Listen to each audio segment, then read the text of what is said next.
Hi friends, this is Shravani. Welcome back to my channel కాసేపు సరదాగా. ఈ వీడియోలో మీకు చూపించబోయే రెసిపీ పచ్చిమిర్చి కోడి పలావ్. రొటీన్గా చేసుకునే పలావ్లా కాకుండా ఈ రెసిపీ చాలా డిఫరెంట్గా ఉంటుంది అండ్ టేస్టీగా కూడా ఉంటుంది. స్పైసీ లవర్స్కి అయితే ఈ రెసిపీ చాలా బాగా నచ్చుతుంది. సో డెఫినెట్గా ట్రై చేయండి. అందరూ చేసుకోవడం కూడా చాలా ఈజీ. స్కిప్ చేయకుండా కంప్లీట్గా ఈ వీడియోని చూడండి.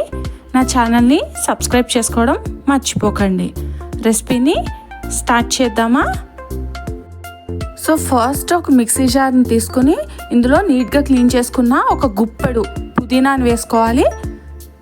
మీ స్పైసీనెస్కి తగ్గట్టుగా ఒక 7-8 వరకు పచ్చిమిర్చిని వేసుకోవాలి. అలానే కొంచెం కొత్తిమీర, 10 నుంచి 12 వరకు వెల్లుల్లిపాయలను కూడా ఇందులో వేసుకోవాలి. ఇప్పుడు వీటన్నిటిని ఫైన్ పేస్ట్ కింద గ్రైండ్ చేసుకోవాలి.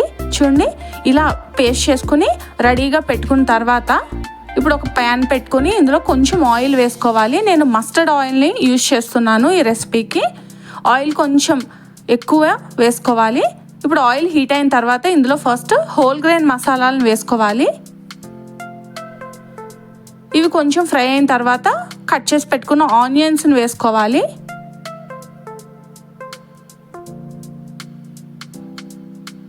కలుపుకుంటూ ఫ్రై చేసుకోవాలి.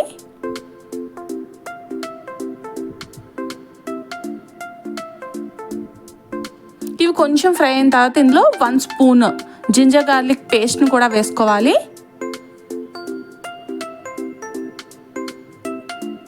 అల్లం వెల్లుల్లి పేస్ట్ కూడా పచ్చివాసన పోయేంత వరకు ఫ్రై చేసుకోవాలి.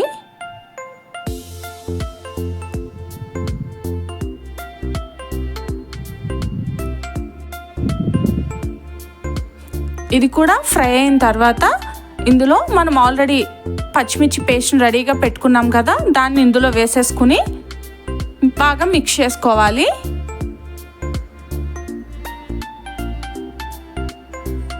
బాగా స్పైసీనెస్ని ఇష్టపడే వాళ్ళు ఇంకొంచెం పచ్చిమిర్చిని ఎక్కువగా యూజ్ చేసుకోవచ్చు.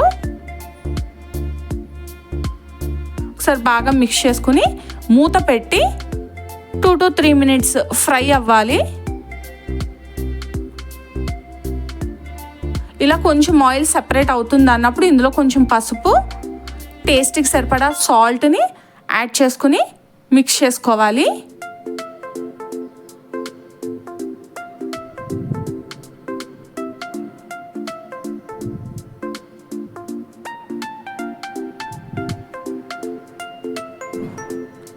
ఆయిల్ సెపరేట్ అవుతుంది కదా, ఇప్పుడు ఇందులో నీట్గా క్లీన్ చేసి పెట్టుకున్న 1/2 kg చికెన్ని వేసుకుని బాగా మిక్స్ చేసుకోవాలి. పచ్చిమిర్చి పేస్ట్ చికెన్కి బాగా పట్టేలాగా కలుపుకోవాలి.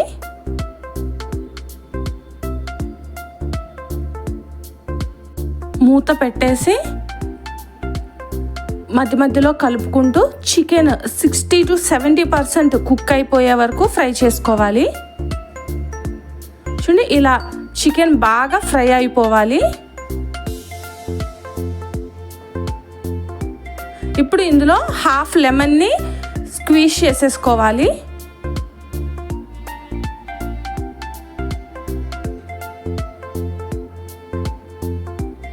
ఒకసారి బాగా మిక్స్ చేసుకోవాలి. ఇప్పుడు ఇందులో కొంత కాజు, అలాగే 1 hour ముందు నానబెట్టుకున్న బాస్మతి రైస్ని వేస్తున్నాను.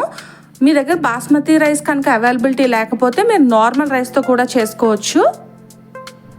నేను 2 glasses బాస్మతి రైస్కి 3 glasses వాటర్ని యాడ్ చేశాను. 1 గ్లాస్కి 1.5 వాటర్ని యాడ్ చేసుకుంటే సరిపోతుంది. ఎందుకంటే బాస్మతి రైస్ని 1 hour ముందు నానబెట్టుకున్నప్పుడు ఇన్ కేస్ మనం నానబెట్టకుండా డైరెక్ట్గా కనుక యూజ్ చేసేస్తే 1 గ్లాస్కి 2 glasses వాటర్ని వేసుకోవాలి. ఒకసారి మిక్స్ చేసి సాల్ట్ని అడ్జస్ట్ చేసుకుని ఇప్పుడు మూత పెట్టేసి మీడియం ఫ్లేమ్లో 5 to 10 minutes కుక్ చేసుకోవాలి. చూడండి, ఒక 10 minutes అయిన తర్వాత మనకి ఇలా కుక్ అవుతుంది. ఇప్పుడు ఫ్లేమ్ని లో ఫ్లేమ్ చేసేసి కొంచెం పైనుంచి గీని యాడ్ చేసుకోవాలి.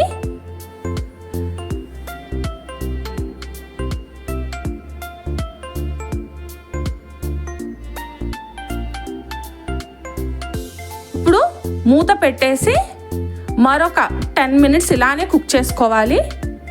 చూడండి, మనకి ఆఫ్టర్ 10 మినిట్స్ ఇలా కుక్ అవుతుంది. ఇప్పుడు మూత పెట్టేసి డిస్టర్బ్ చేయకుండా స్టవ్ ఆఫ్ చేసేసి 15 to 20 మినిట్స్ అలానే వదిలేయాలి. ఒక 15-20 మినిట్స్ అయిన తర్వాత చూస్తే చాలా టేస్టీగా అండ్ చూడండి ఎంత పొడి పొడిగా వచ్చిందో. పచ్చిమిర్చి కోడి పులావ్ రెడీ అయిపోయినట్టే. మీరు కూడా డెఫినెట్గా ట్రై చేయండి, టేస్ట్ అయితే చాలా బాగుంటుంది. నేను దీనిలోకి చికెన్ ఫ్రైని కూడా చేశాను. రెండింటి కాంబో అయితే చాలా బాగుంది. మీరు కూడా డెఫినెట్గా ట్రై చేసి మీకు ఎలా వచ్చింది అని నా కామెంట్లో చెప్పండి. రొటీన్గా కాకుండా ఇలా డిఫరెంట్గా పలావ్ని ట్రై చేయాలి అనుకుంటే స్పైసీగా ఇది చాలా బాగుంటుంది. మీ అందరికీ వీడియో నచ్చిందని అనుకుంటున్నాను. మీకు కనుక ఈ వీడియో నచ్చినట్లయితే నా ఛానల్ని సబ్స్క్రైబ్ చేసుకోండి. అలాగే ఈ వీడియోకి ఒక లైక్ కొట్టి షేర్ చేయడం మాత్రం మర్చిపోకండి. కీప్ వాచింగ్ కాసేపు సరదాగా.